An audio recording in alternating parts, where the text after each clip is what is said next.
Coming up next, Coordinator of Athletics of Anne Arundel County Public Schools, Clayton Culp, joins me on The Score on AACPS TV.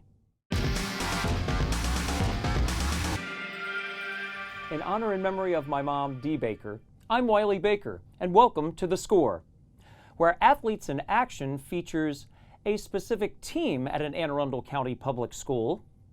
The Score focuses on a specific or unique individual in Anne Arundel County public schools, and we have a wonderful, wonderful person with us today, a wonderful individual, the coordinator of Anne Arundel County Public Schools, the coordinator of athletics of Anne Arundel County Public Schools, Clayton Culp. Clayton, thank you so much for taking the time to be with us today. Thank you, Wiley. Well, again, The Score is about a unique individual. You are that individual, but not unique to Anne Arundel County. You are a homegrown guy here. I am. I'm a product of Anne Arundel County Public Schools. Graduated from Belvedere Elementary School, Magathie River Middle School, Severn River Junior High School at the time, and Severna Park High School in 1997. So being a Falcon and an athlete, and obviously you have been around the county as well, also teaching, and you've been in multiple schools in regards to an assistant principal and an assistant athletic director. Tell us about that. I have. Very fortunate to get started at Broadneck High School as a teacher. Taught math for 13 years there. Coached different sports while I was at the school. I was the assistant athletic director for 6 of those years at the end. And I was promoted to assistant principal at Glen Burnie High School, and worked with a completely different school and community, and absolutely loved that experience at Glen Burnie. Did that for a few years, and then have since been promoted to this position as coordinator of athletics. And as coordinator of athletics of Anne Arundel County Public Schools, we could go on for hours about your roles. Tell us maybe 2 or 3 of your top roles as the coordinator of athletics. Sure thing. First and foremost, our office, I'm going to speak for our office, there's 6 of us in total. We provide the sort of the behind the scenes support for everything that goes on in the athletic program.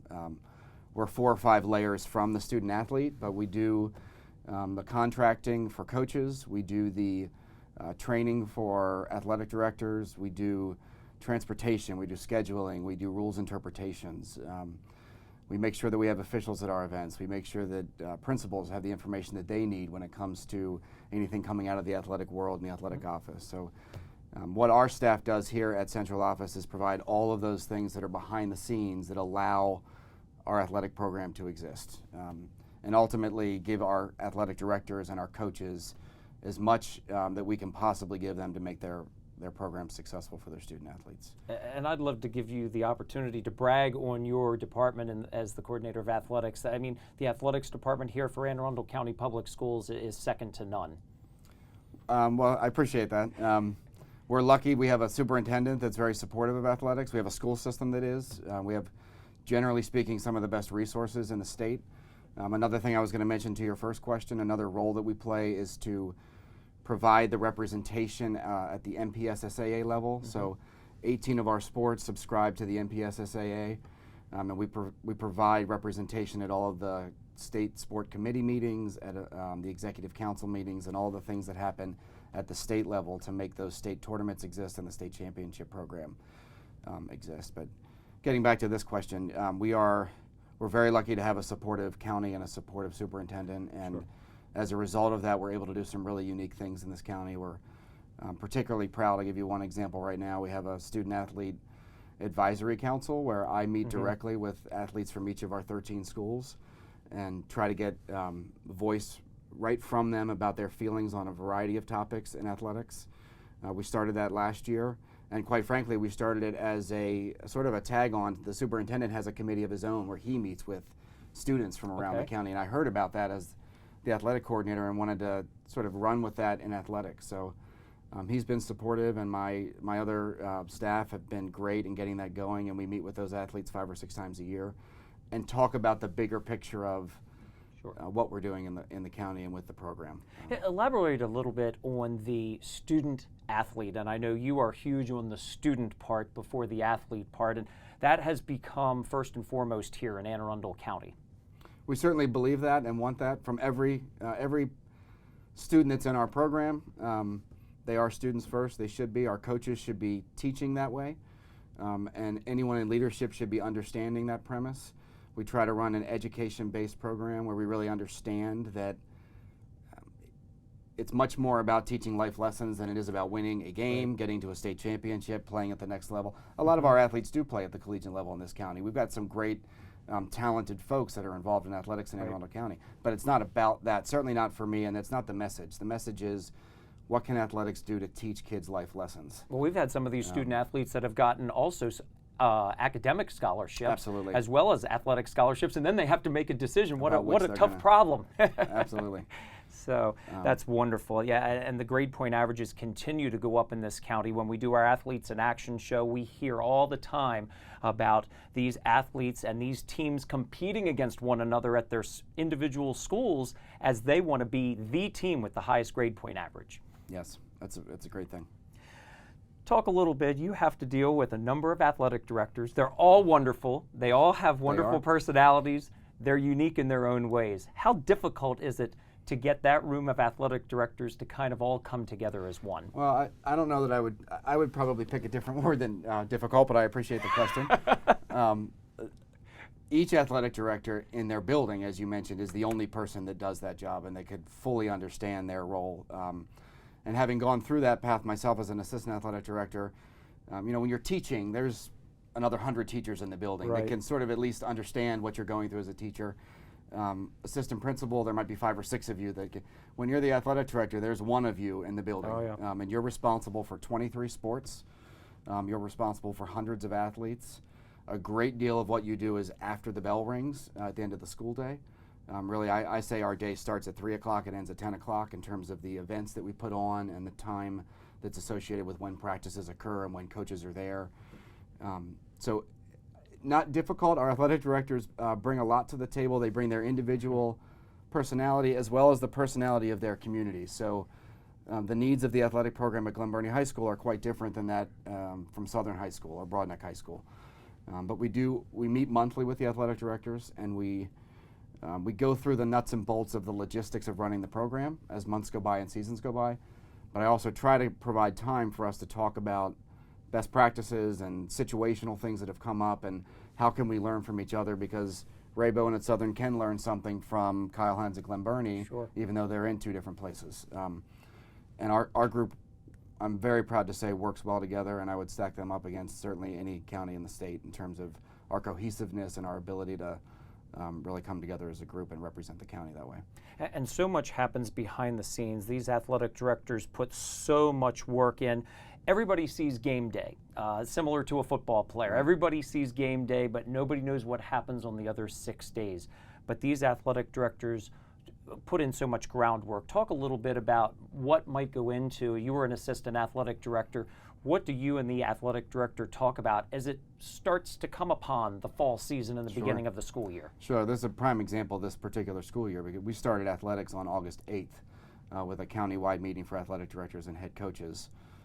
I believe teachers reported on August 26th or 27th. So we're up and running long before a lot of the other functions of the building. And as a result of that, there's all kinds of FaceTime and interaction that athletic directors have with everyone in the.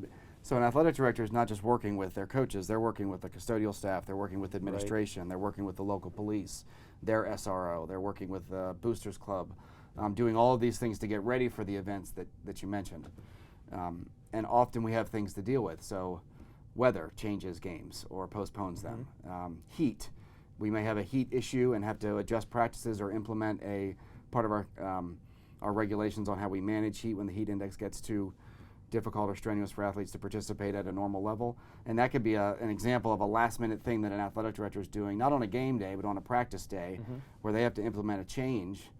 And if it's the fall season, you're talking about 9 different sports where coaches need to get that information right away and be able to implement it and have the things that they need to do that, which can be a challenge. And you brought up the booster clubs.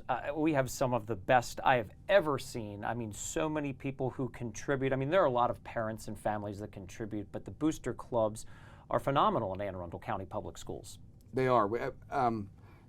Wide-ranging in terms of what they accomplish and what their participation is, but every school has a club, and many of them have taken on and accomplished major projects to support their program. A lot of them, and this is certainly my philosophy on it as well, if a boosters group is going to take on a major project, that it be something that benefits as many student athletes as possible. As an example, Broadneck High School, one of the first schools in the county, if not the first, to have a field house that went in decades ago. Their boosters club recently worked to help sponsor the funding for their renovated field house, and that's a building that's not going to, people think field house, they think football. That field house is for football, it's for field hockey, it's for indoor track and field. Oh yeah.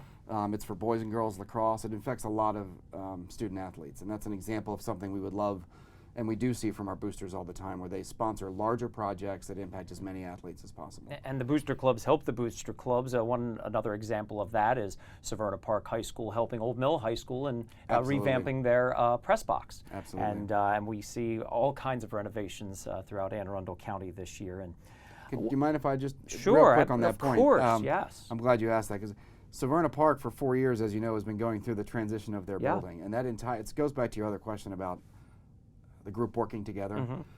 For that entire time, Dave Lanham, who's the athletic director of Severna Park, has been working with other schools to host their events. So Old Mill has hosted their football games. Glen Burnie has allowed them to practice their track on their track with their indoor and outdoor track programs. Kinder Park is a place where they've been running their other sporting events, and that's a prime example of the whole county coming together to support a school that's good. Now, the end result is they're going to have a beautiful facility at Severna Park, which is well deserved, and I'm really happy to see that that's still coming along. You're doing a great job. Wow.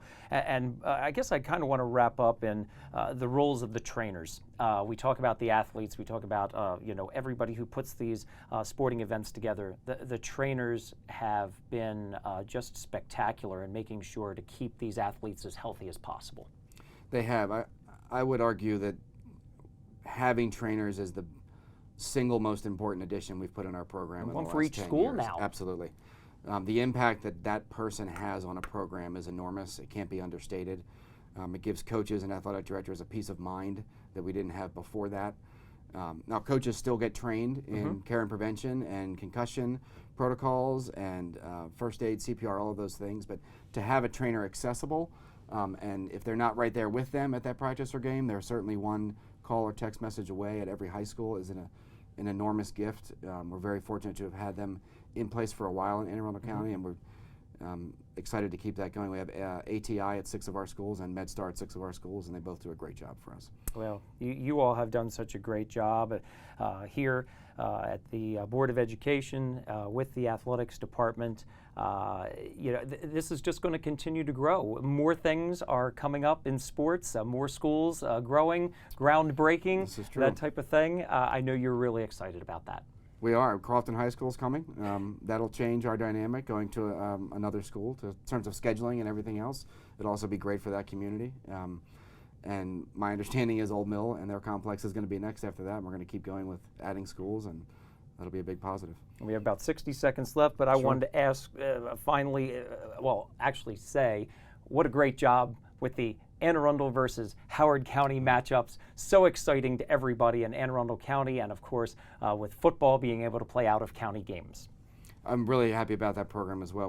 We've got that relationship going in a bunch of our sports now, and they're our district partners. So the state is cut up into districts. Howard County is our partner, and to be able to develop and maintain a scheduling relationship with another county that has the same number of schools currently that we do, it's a very positive thing. It adds diversity to our schedules, and it also allows programs of equal level to have more opportunity to compete against each other, which is a positive.